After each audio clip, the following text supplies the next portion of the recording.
नमस्कार बच्चों। आज हम लोग फिर से आपके सामने उपस्थित हुए हैं अर्वाचीन संस्कृत साहित्य का इतिहास लेकर के, जो कि हमारा परीक्षाओं से पहले भी चल रहा था। और इस अर्वाचीन संस्कृत साहित्य के इतिहास में साहित्य की जो प्राचीन जो संस्कृत साहित्य का इतिहास है उसकी बहुत सारी विधाओं के बारे में और उससे संबंधित रचनाओं के बारे में, रचनाकारों के बारे में हमने परिचय प्राप्त किया था। और प्राचीन के बाद अर्वाचीन संस्कृत साहित्य का इतिहास और विशिष्ट रूप से राजस्थान के संदर्भ में जो इतिहास है, जो रचनाकार है, जो संस्कृत साहित्य में साहित्यकारों का जो अवदान है, जो उनका व्यक्तित्व और कर्तृत्व है, उसके बारे में फिर से हम एक बार शुरुआत करते हैं। बीच में बहुत सारा अंतराल चला गया, जिसमें महाविद्यालय के तृतीय वर्ष के जो विद्यार्थी हैं उनकी परीक्षाएं और स्नातकोत्तर उत्तरार्ध के जो विद्यार्थी हैं उनकी परीक्षाएं चल रही थी और अभी भी चल रही है। लेकिन हमने ये सोचा है कि अब परीक्षाओं का भार थोड़ा हल्का होने जा रहा है, तो हम लोग जो है एक वीडियो जो है पुनः डालना प्रारंभ करेंगे आपकी कक्षा से संबंधित। और मैं फिर से अर्वाचीन संस्कृत साहित्य के इतिहास में राजस्थान संस्कृत साहित्य के इतिहास को हमें विशिष्ट संदर्भ में देखना है। और उस राजस्थान संस्कृत साहित्य के इतिहास में भट्ट मथुरानाथ शास्त्री जो है उनका विशेष उल्लेख है। कुछ कवि हैं जिनको आपके कोर्स में, आपके सिलेबस में जोड़ा गया है। उन कवियों पर हम प्रकाश डालेंगे, उनके व्यक्तित्व के बारे में बात करेंगे और उनका जो साहित्य की रचनाएं हैं, उनका जो कर्तृत्व है, उनके बारे में हम बात करेंगे। तो भट्ट मथुरानाथ शास्त्री जो हैं वो उनका जीवन काल 1889 से लेकर के और 1964 ईस्वी तक है। और वो कृष्ण भट्ट के वंशज हैं। जयपुर नरेश के वो राज्यसभा पंडित हैं। उनके पिता का नाम द्वारकानाथ भट्ट और माता का नाम जानकी देवी है। भट्ट मथुरानाथ शास्त्री जो है वो जयपुर नरेश के राज्यसभा पंडित थे। आपने जो है वो व्याकरण से उपाध्याय किया है और व्याकरण से ही आपने शास्त्री की उपाधि प्राप्त की है। बाद में आपने साहित्याचार्य की उपाधि प्राप्त की है और बहुत बड़े पारंगत विद्वानों के सानिध्य में आपने वेदों का अध्ययन किया है, ब्राह्मणों का अध्ययन, उपनिषद का अध्ययन, दर्शन का अध्ययन किया है। तो आप जो है संस्कृत साहित्य के गहराई में उतर करके उसको आपने जिया है और जी करके और फिर समाज के लिए आपने समर्पित किया है। तो भट्ट मथुरानाथ शास्त्री जो है उनके यदि हम व्यक्तित्व की बात करते हैं तो आप बहुत बड़े संस्कृत साहित्य के लिए, माँ शारदे के लिए समर्पित विद्वान रहे हैं। संस्कृत साहित्य के आपके योगदान को भुला नहीं सकता और आपके पदचिन्हों पर चल कर के इस साहित्य को और भारतीय संस्कृति को, हमारे जो संस्कृत साहित्य में जो ज्ञान इसमें निहित है उसको आगे लेकर के जाने में आप निश्चित तौर पर प्रेरक व्यक्तित्व रहे हैं। यदि आपका पारिवारिक जीवन की हम बात करें तो पारिवारिक जीवन में आपके बहुत ज़्यादा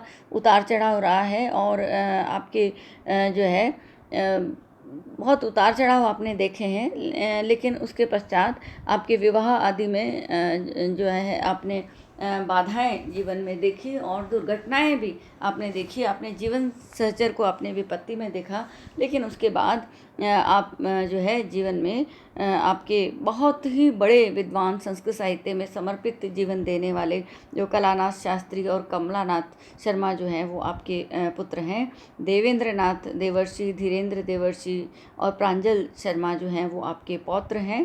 प्राची गोस्वामी जो है आपकी पौत्री हैं।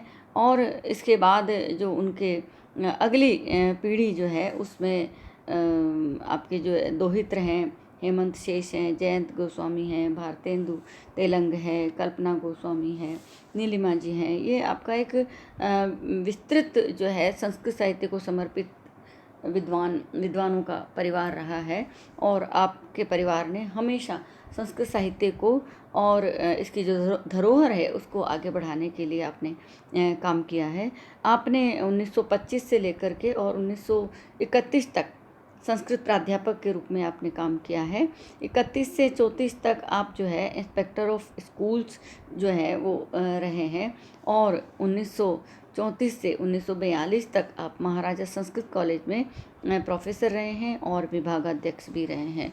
आप राजस्थान साहित्य अकादमी के संस्थापक सदस्यों में से रहे हैं और आप जो है विभिन्न जो पत्र पत्रिकाएं हैं उनके भी आप संपादन कार्य में लगे रहे हैं। तो अपने तरीके से आपने संस्कृत साहित्य के लिए अत्यधिक जो है योगदान दिया है, चाहे वो साहित्य रचना की दृष्टि से हो, चाहे आपके जो है प्रेरणा स्रोत के रूप में आपको देखा जाए। बहुत विशालकाय आपका यदि हम कर्तृत्व की बात करें, आपके कृतित्व की बात करें, आपने जो साहित्य समाज को जो समर्पित किया है उसकी बात करें, आपने जो आने वाले संस्कृत साहित्य को जो जीवन दिया है उसकी हम बात करें, तो जैसे हम एक युग परिवर्तन करने वाले आप साहित्यकार रहे हैं। एक समय है 1930 से 1960 तक का जो समय है उसको जो है मथुरानाथ युग कहा जा सकता है। तो आपका साहित्य बहुत ही विशालता लिए हुए हैं, साथ ही विलक्षणता भी लिए हुए हैं। लगभग जो है हम कह सकते हैं कि 1 लाख पृष्ठों का आपका साहित्य संसार है। जो बहुत सारा जो साहित्य है वो अभी प्रकाशित भी नहीं है, लेकिन जो प्रकाशित है वो ही बहुत विशाल कलेवर वाला है। तो आपके जो साहित्य वैभवम, जयपुर वैभवम, गोविंद वैभवम जो है, ये 3 जो है वो वैभव की व्याख्या करने वाले, वैभव का व्याख्यान करने वाले, उसका बखान करने वाले जो है वो ग्रंथ है। वैभव त्रयम जिनको कहा जा सकता है। एक मुक्तक काव्य जो है मनोलहरी आपकी है। 7 जो हैं वो आपके स्तोत्र मुक्तक हैं। आपके उपन्यास हैं जिनमें आदर्श रमणी जो एक उपन्यास है वो बहुत ही प्रसिद्ध आपका उपन्यास है। यद्यपि आगे जाकर के मुगल साम्राज्य, सूत्रधारों, महाराजा मानसिंह, विभावनो, भगवान, इस प्रकार के संस्कृत उपन्यास भी प्रकाशित हुए हैं। संस्कृत गाथा सप्तशती आपकी एक रचना है। गिरवाण, गिरा, गौरवम, प्रबंध, परिजात, ये आपके जो है वो रचनाएं हैं। इसके अलावा जो है शिलालेख, ललंतिका, शरणागति रहस्य जो रामायण के ऊपर जो है ग्रंथ लिखा गया है। वज्र जो है जिसे कहें कि ब्रज भाषा में भी आपका ग्रंथ जो है वो है ब्रज कविता विधि। चतुर्थी स्तव हिंदी में लिखा गया आपका एक ग्रंथ है। और चंद्रदत्त ओझा की जीवनी जो है उसको भी आपने लिखा है। इसके अलावा आपने जो है पाठ, संपादन, संशोधन, टीका के क्षेत्र में भी बहुत काम किया है। जगन्नाथ जो है वो रसगंगाधर और बाणभट्ट की कादम्बरी और जयदेव के जो गीत गोविंद है उसका जो कार्य है वो संपादन और संशोधन के क्षेत्र में आपका उल्लेखनीय योगदान रहा है। बहुत सारी अप्रकाशित रचनाएं आपकी है। और इसके अलावा संस्कृत गीति विधि जो है वो उनकी रचना है, संस्कृत गीतों से संबंधित है, वो जो 1930 में प्रकाशित हुई है। इसके अतिरिक्त संस्कृत सुबोधिनी है, संस्कृत सुधा है, सुलभ संस्कृतम है। ये सब जो है वो रचनाएं आपकी संस्कृत साहित्य से संबंधित है। लघु कथा के क्षेत्र में भी आपका एक विशाल कथा साहित्य का संसार है, जिसमें लगभग 53 लघु कथाएँ हैं। निबंध आपने विविध विषयों को लेकर के साहित्यिक और सांस्कृतिक और शास्त्रीय निबंधों को आपने लिखा है। तो लगभग 80 निबंध हैं। आपके व्याकरण शास्त्रीय ग्रंथ हैं, आपके टीका ग्रंथ हैं जो आपने अनेक जो है ग्रंथों के ऊपर टीकाएँ लिखी हैं। और इसके अलावा लगभग जो है 15 रचनाएं जो हैं वो आपकी अप्रकाशित रचनाएं हैं।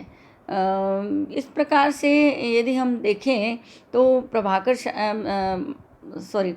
जो आपके जो रचनाकार हैं भट्ट मथुरानाथ शास्त्री, उनका एक बहुत बड़ा साहित्य संसार है और हमारे जो साहित्य समाज है उसको उनकी विशिष्ट देन है।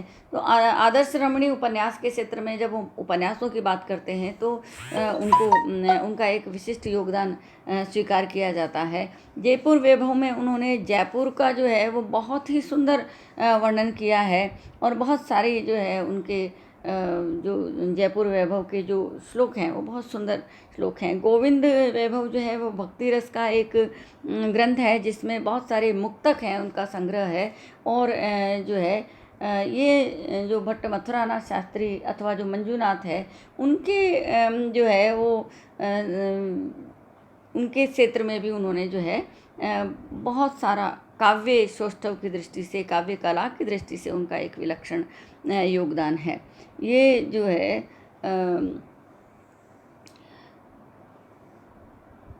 बहुत सारी गीतों की आपने रचना की है। कवित्व छंद में अनेक भाषाओं का आश्रय लेकर के आपने काव्य रचनाएं की है। तो उनकी जो रचनाएं हैं, उनकी भाषा सरल होती है, बोधगम्य होती है।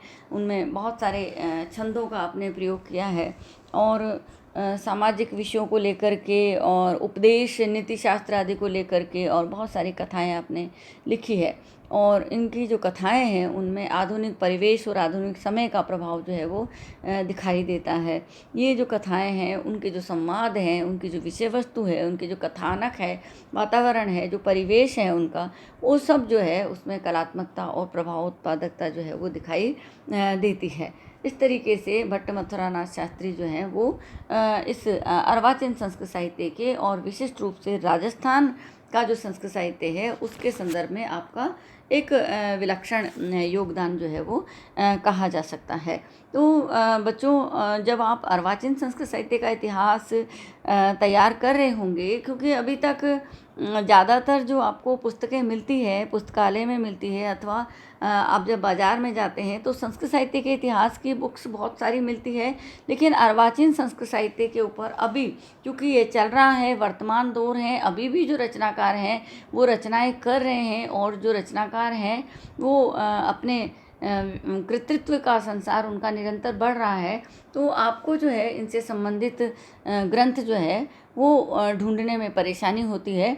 तो मैं आपको ये सजेस्ट कर रही हूँ कि ये एक जो ग्रंथ है देवर्षि कलानाथ शास्त्री और पद्म शास्त्री का आधुनिक संस्कृत साहित्य इतिहास, इसको आप ले सकते हैं। ये आपको मिल जाएगा, यहाँ पर मिल सकता है, अथवा जयपुर से आप इसको मंगवा सकते हैं। किसी जो है पुस्तकालय में जाएंगे तो संभव है कि ये वहाँ भी अर्वाचीन संस्कृत साहित्य का इतिहास आपको मिल जाए।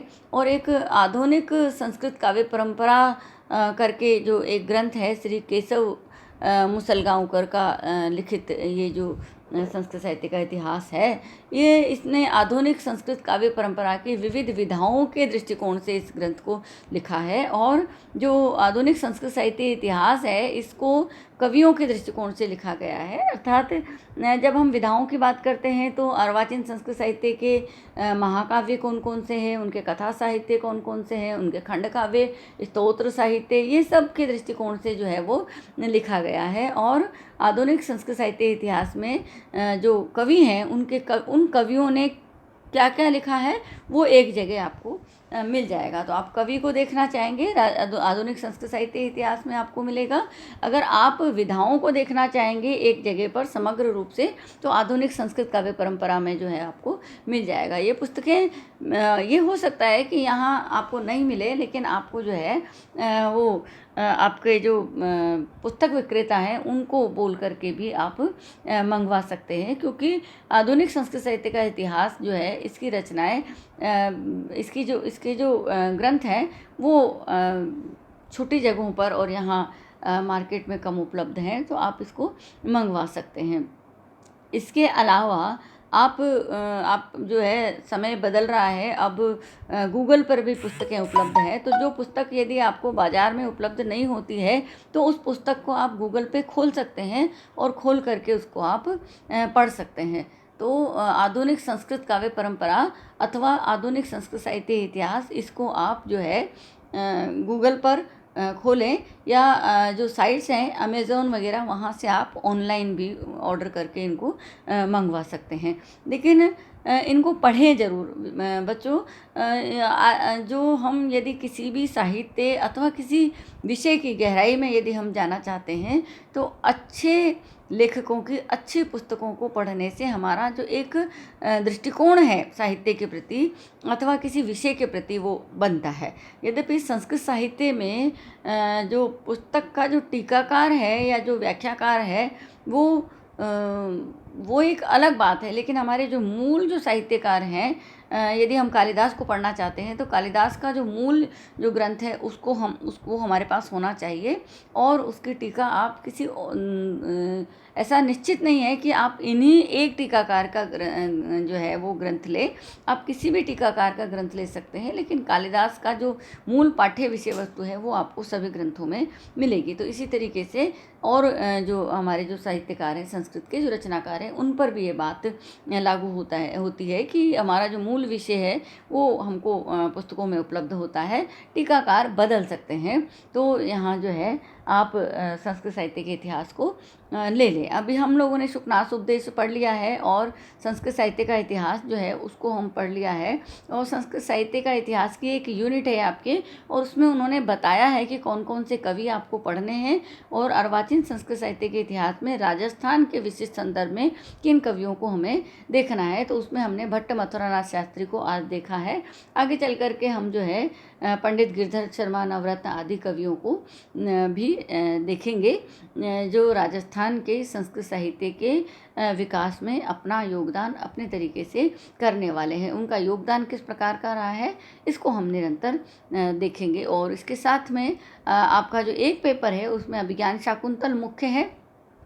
तो मेरा आपसे अनुरोध है कि आप लोग अभिज्ञान शाकुंतल को सब खरीदें, क्योंकि इसके बाद हम अभिज्ञान शाकुंतल को जब पढ़ेंगे तो आपके पास मूल पाठ्य पुस्तक का होना बहुत ज़रूरी है, क्योंकि आपके जो छंद हैं वो भी अभिज्ञान शाकुंतल से ही पढ़ाए जाएंगे। और अभिज्ञान शाकुंतल के ही उदाहरण और जो लक्षण है वो तो वही रहेगा, लेकिन उदाहरण जो है वो आप अभिज्ञान शाकुंतल से लेंगे। तो आप अभिज्ञान शाकुंतल को खरीद लें।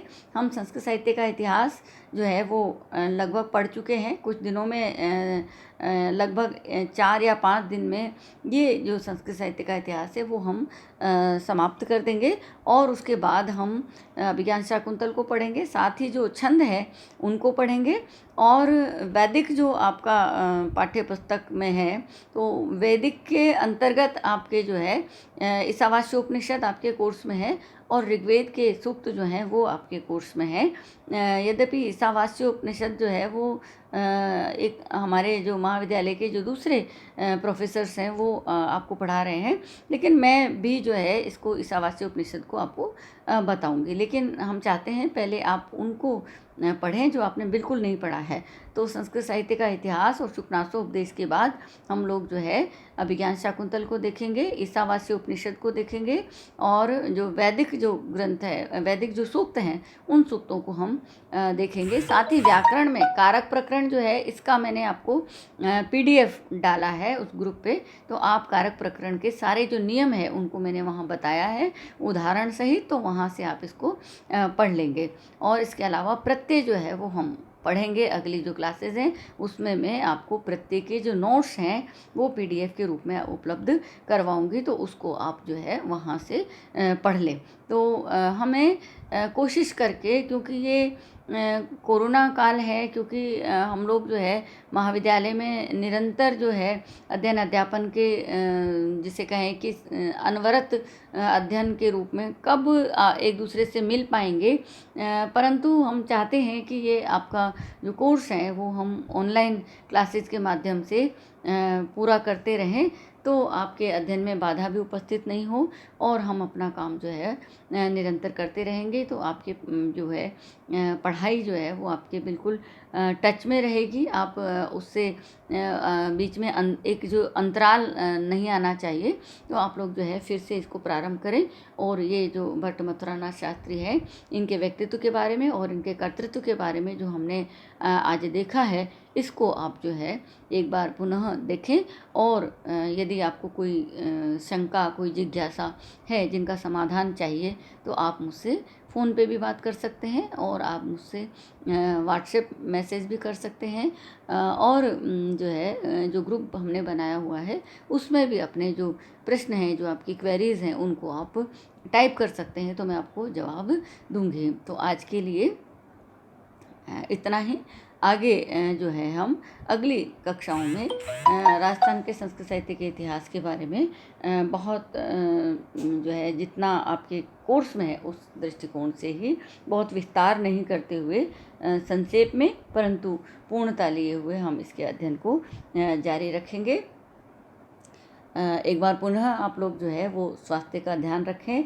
कोविड-19 के समय में जो दिशा निर्देश सरकार की तरफ से, प्रशासन की तरफ से दिए जा रहे हैं, उनका पालन करें। मास्क पहनें, 6 फीट की दूरी, 2 गज की दूरी जो है वो आप रखें और समय समय पर हाथ धोते रहें। ऐसी सार्वजनिक जगहों पर हाथ लगाने से बचें। ये बात जन जागरूकता आप अपने आसपास भी फैलाएं। आसपास जहाँ देखें लापरवाही होते हुए, वहाँ पर आप जो है लोगों को जागरूक करें, स्वयं भी सुरक्षित रहें और समाज को सुरक्षित रखने का प्रयास करते हुए एक तरीके से सही मायनों में राष्ट्रभक्ति का प्रयास करें। आज के लिए इतना ही। धन्यवाद।